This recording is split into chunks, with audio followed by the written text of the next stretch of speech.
My wife's friends voted, treat him like he's invisible for a month, see if he gets the message.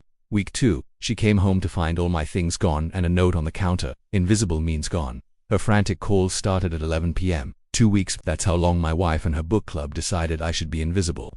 But by day 14 I took the word invisible literally, and when she realized what that meant. The panic call started at 11 p.m. and didn't stop until dawn. Let me tell you how this whole thing started, because the ending is going to blow your mind. It was a Thursday evening when everything changed. I came home early from grocery shopping around 4 in the afternoon. I heard laughter coming from the living room. Rachel's book club was meeting 5 women sitting around our coffee table with wine glasses and a stack of books I knew they hadn't actually read.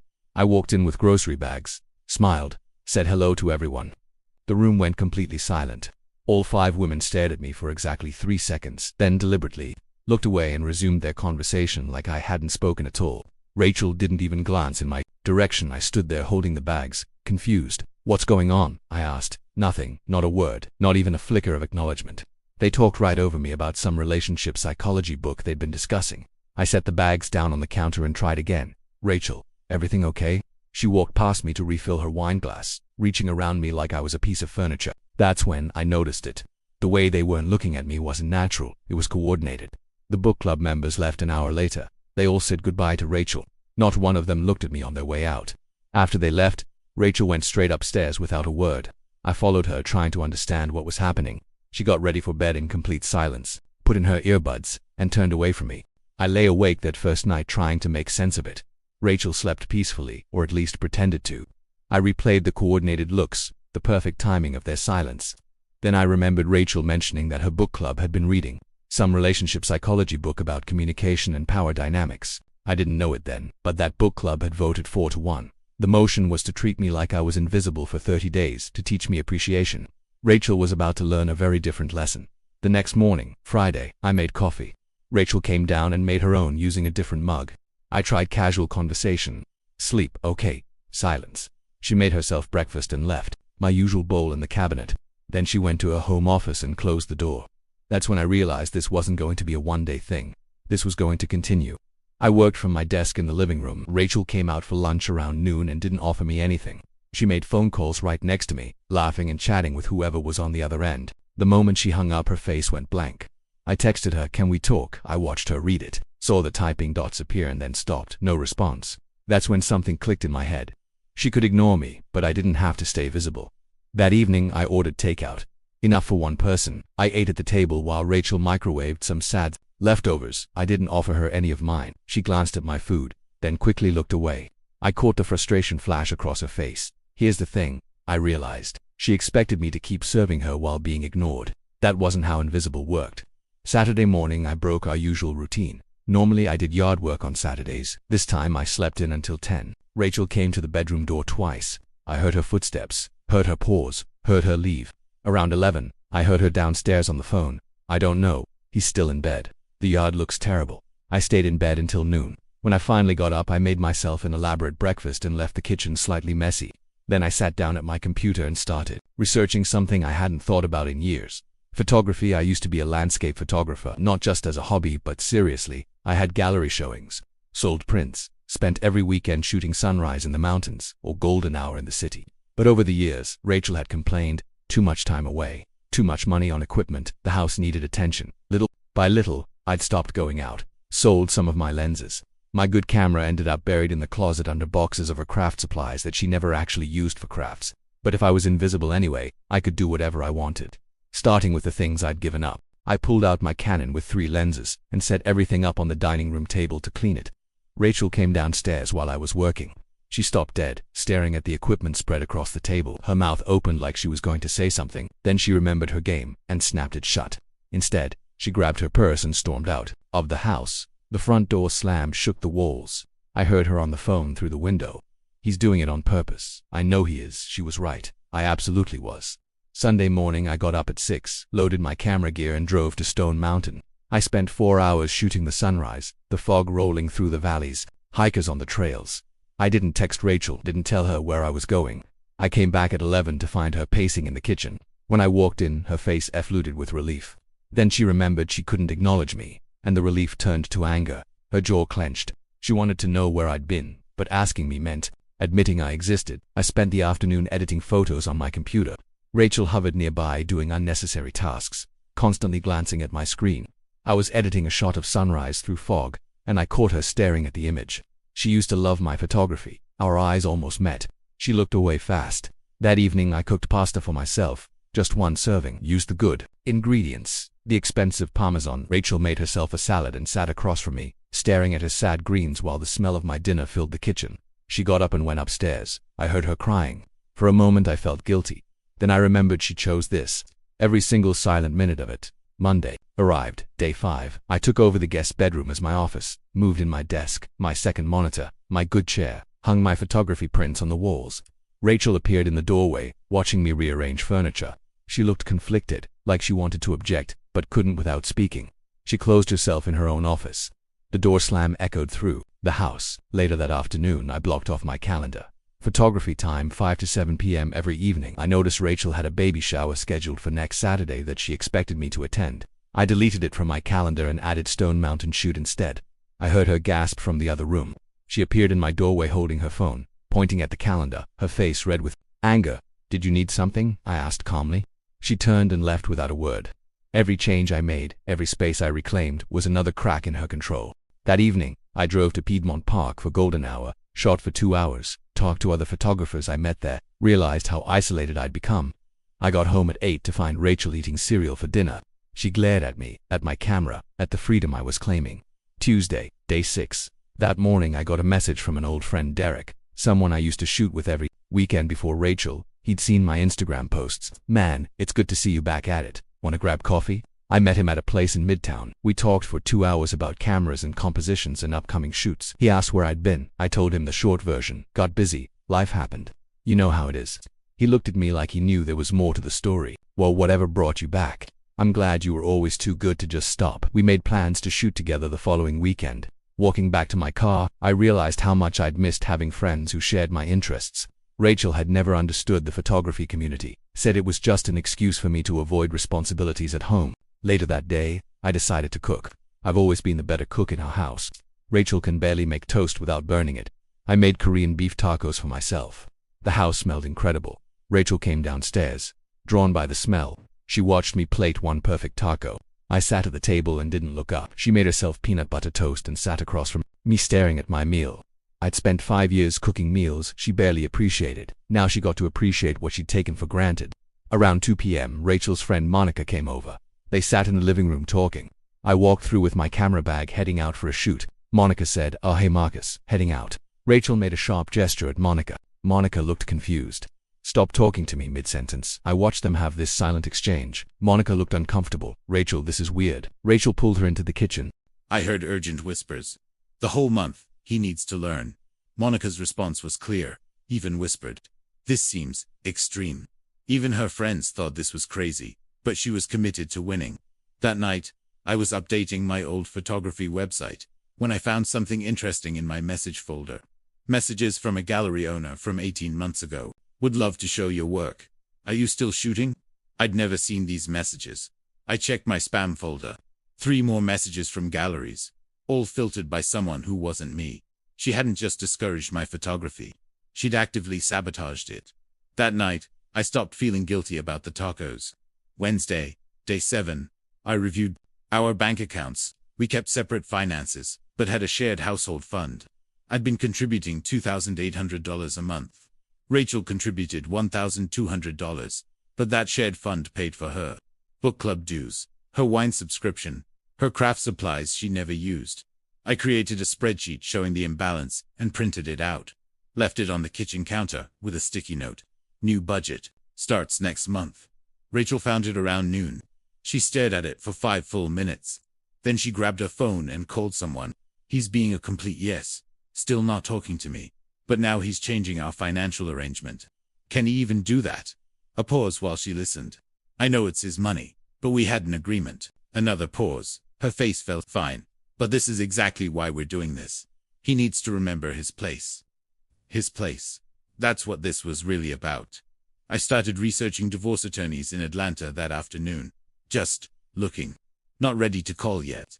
But I downloaded our financial documents, took photos of important paperwork, Backed up my photography portfolio to the cloud. I wasn't planning to leave.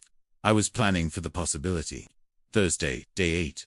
While Rachel was on a Zoom call, I rearranged the living room, created a proper photography viewing corner, with good lighting, removed her 23 decorative pillows. Yes, 23. Donated them to Goodwill, before she could stop me. I hung 3 of my landscape prints where her Live Laugh Love signs had been. Rachel ended her call early and came downstairs. She went pale when she saw the changes. Started taking photos of the room with her phone, hands shaking. Evidence, probably. That afternoon, I tackled our bedroom closet. My clothes had been crammed into 20% of the space. The rest was filled with Rachel's clothes, many with tags still on. Over $1,500 worth of unworn items. I boxed everything up and put the boxes in her office with a note. Donate or eBay, your choice. Then I spread my clothes out properly in the closet. She discovered it at 3 p.m. I heard screaming and crying through her office door as she called someone. He's dismantling our entire house. This is abusive. Her friend's voice was faint but clear.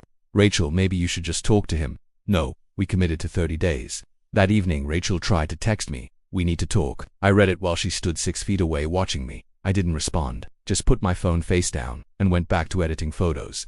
She wanted to change the rules because she was losing. I wasn't interested in renegotiating. Friday, day 9. I updated my dormant photography Instagram, posted 5 of my best recent shots from Stone Mountain and Piedmont Park within hours. Over 200 likes, 30 comments from old photography friends. 2 gallery owners sent me direct messages. My old photography mentor commented, "Marcus, where have you been? These are incredible." Rachel's Instagram was linked to mine. She was seeing all the interaction, all the comments from other photographers, including several women. Her face showed jealousy mixed with anger. A gallery owner messaged me. "First Friday artists meet up next week at the Goat Farm Center. You should come bring your portfolio." I responded immediately, "I'll be there," added it to our shared calendar. Rachel saw the notification. She typed and deleted 3 different messages, finally left it alone. That evening she made herself dinner at 5 p.m. during my usual photo time. Bang pots and pans loudly. I left for my shoot anyway. I got home at 9. Rachel was still awake, my Instagram open on her laptop. She quickly closed it when I walked in. She'd been stalking my account. I went to the kitchen for water. She followed me. First time she'd followed me anywhere. She opened her mouth several times, wanted to ask about the women commenting, wanted to ask about the gallery meet, but she couldn't ask without speaking to me. Finally she grabbed her laptop and went upstairs. The door slam rattled the frame. She'd created the perfect trap. She couldn't control what she couldn't acknowledge. Saturday, day 10. I left at 5 in the morning for Arabia Mountain. Didn't tell Rachel where I was going. Spent the whole day shooting. Met up with photographer friends. Went to lunch in the car afterward. First real social interaction in months. I got home at 4. Rachel's car was there, but she wasn't. I checked her location on our shared app. She was sitting in a coffee shop parking lot 3 blocks away. She'd been waiting to see when I'd come home. She was surveilling me. The invisible man had become her entire focus. That evening Rachel had her book club over again. I was in my office with the door cracked. I could hear everything from the living room. Monica said, "Rachel, you've lost weight. You look exhausted." "I'm fine. This is working." Another voice. "Jessica, is it though? He seems happier than ever." "That's just stubbornness. He'll crack soon." "It's been 10 days," Monica said. "I think you should talk to him." We committed to 30 days. The vote was 4-1. Jessica spoke up. "I didn't vote for this. I voted to have an honest conversation." "Well, it's too late now. I can't break first." "That means he wins." "What are you winning, Rachel?" Long silence. "My marriage. I'm winning my marriage back." Jessica's voice was quiet. "I don't think that's how it works." She'd turned our marriage into a game she was determined to win. She couldn't see she'd already lost. That night, I couldn't sleep. Not from stress, but from excitement. I joined an online photography forum I used to be active on years ago. Posted some of my recent work in the critique section. Within an hour I had 15 responses. Most were positive, offering technical suggestions and asking about my process. One comment stood out.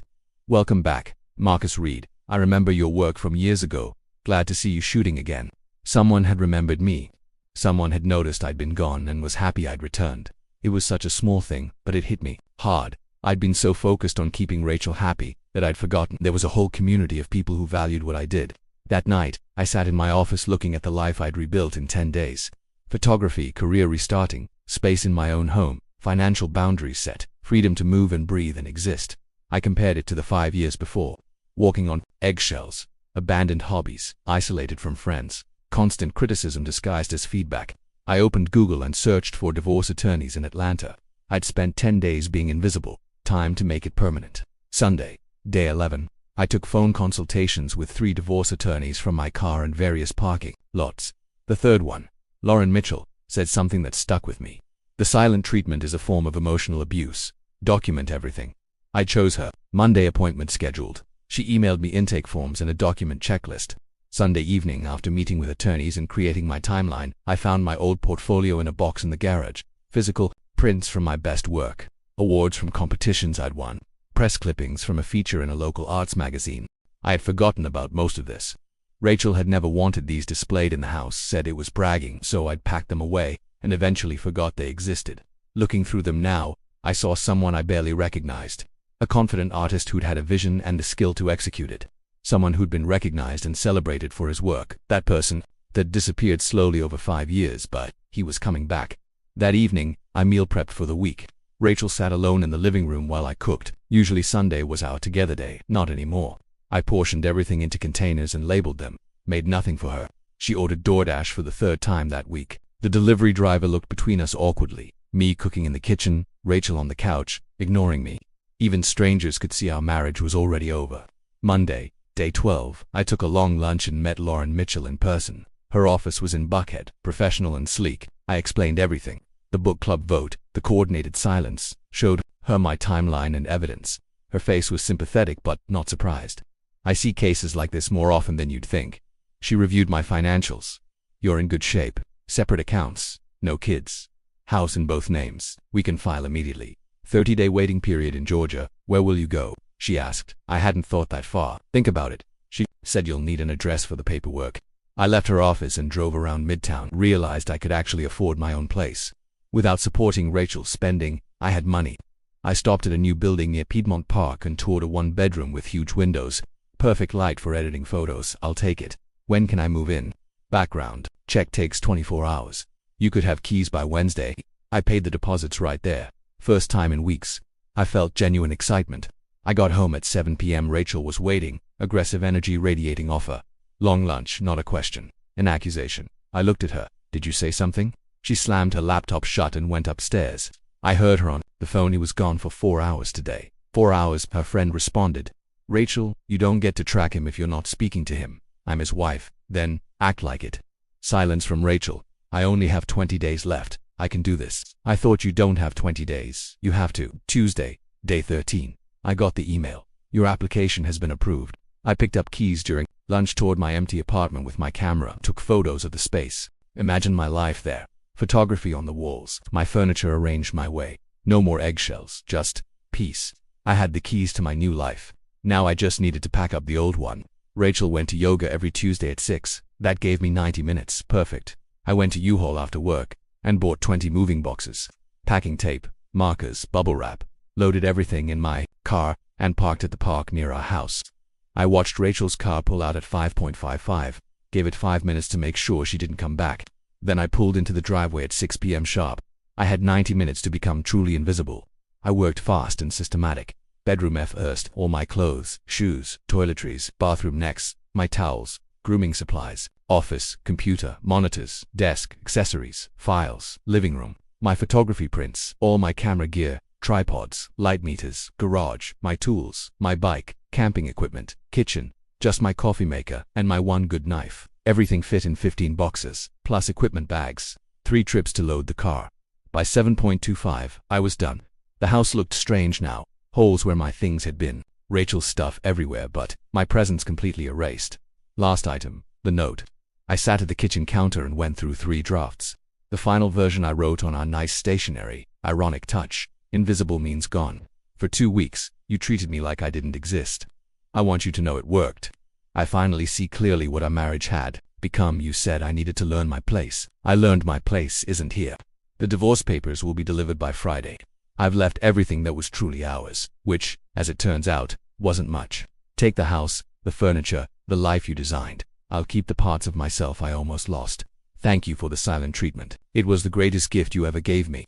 It reminded me who I was before I became whoever you needed me to be. I'm not angry, I'm not hurt, I'm just gone. Don't call, don't text. You wanted me invisible, now I am. Marcus, P.S. You have 2 weeks to prepare your response to the divorce filing. That's more warning than you gave me. I placed the note in the exact center of the kitchen counter. Set my house keys on top of it. Kept only my car key. I walked out at 7:30 p.m. She'd be home at 7:45, 15 minutes for my entire life to disappear. I took one last look around. 5 years in this house. Couldn't remember the last time I'd felt at home here. I closed the door behind me and drove to my new apartment. I unloaded boxes while listening to music. Realized I was smiling. Actually smiling. First genuine peace in years. I spent the next hour just sitting in my empty apartment. No furniture yet, just boxes, and my camera equipment. The windows faced east. Perfect morning light. I imagined waking up here, making coffee in my own kitchen, editing photos at a desk position to catch the natural light. No one to criticize my mess. No one to complain about my schedule. No one to make me feel guilty for doing what I loved. Just space, just freedom, just possibility. I took a photo of the empty living room with my phone, sent it to Derek with a caption, "New beginning." He responded immediately, "Hell yeah, brother. Let me know when you need help moving furniture." I had people who supported me. I'd just been too buried in my marriage to see them. Rachel got home at 7:45. I imagined her walking in. Marcus, real silence, now not weaponized. Something would feel wrong immediately. She'd see the living room, blank walls where my photos had been. She'd run upstairs, empty closet, bathroom, his stuff gone, office completely cleaned out, back downstairs, frantic kitchen. The note, she'd read it once, twice, 3 times. Invisible means gone. Her hands would shake. She'd check the garage. Car gone, tools gone, everything gone. She'd look at the clock. 8:02. My phone started buzzing at 8:15. Rachel calling. I declined. Text. Message. Marcus, where are you? I didn't respond. Call declined. Call declined. Text. We need to talk. Text. Answer your phone. Call declined. Call declined. Voicemail notification. Marcus, I don't know what you think you're doing, but you need to come home right now. More calls, more texts. I'm going to call the police. I finally responded. I'm not missing. I'm gone. There's a difference. Rachel, where are you? Me, invisible. I blocked her number. Around 11, my doorbell camera app started alerting me. I still had access to the camera at the old house. I checked the feed. Monica was there with Rachel on the porch. Monica trying to calm her down. Rachel crying, gesturing wildly. Monica eventually left. I got calls from unknown numbers. Rachel using her friends' phones. I didn't answer any of them. Text from Monica's number.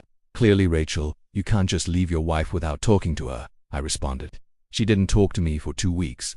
I'm returning the favor for 2 years. Block that number too. Finally, at 1:47 a.m., a text from Rachel's sister's phone. Please just tell her you're safe. I responded one last time. I'm safe. I'm happy. I'm free. Tell Rachel she got exactly what she wanted. I'm invisible now. I turned off my phone, slept better that night than I had in 5 years. The next morning I woke up in my new apartment to sunlight streaming through the windows. No tension in my shoulders. No knot in my stomach. Just calm. I made coffee with my rescued coffee maker, stood at the window watching the city wake up, picked up my camera, and shot the morning light hitting the buildings across the street. Golden and warm and full of promise. My phone had 63 notifications when I turned it back on. All from Rachel or her friends. I deleted them without reading and blocked the new numbers. Changed my number that afternoon. Gave the new one only to people who mattered. Derek, my attorney, the gallery owners, my real friends. The divorce papers were served Friday morning as promised. Day 16. Rachel contested initially. This is because of a silly game. Her attorney heard our side and the response was clear.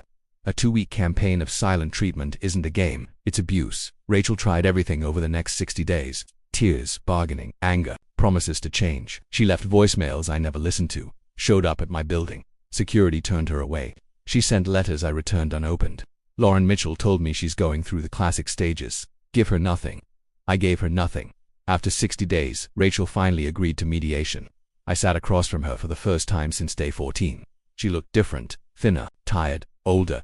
She tried to speak to me directly. Lauren cut her off. All communication through attorneys, please. Rachel's eyes filled with tears. I felt nothing.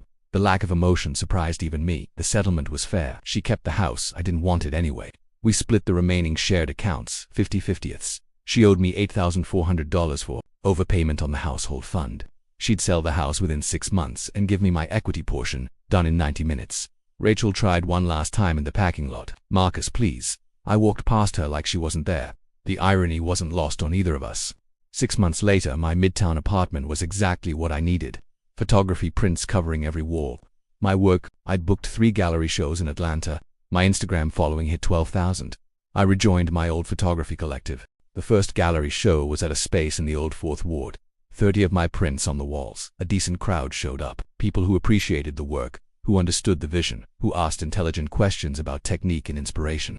Derek came, brought some mutual friends I hadn't seen in years. They all said the same thing. "We missed you, man. Glad you're back." One woman bought 3 prints, said she'd been following my Instagram and loved how my recent work captured freedom and transformation.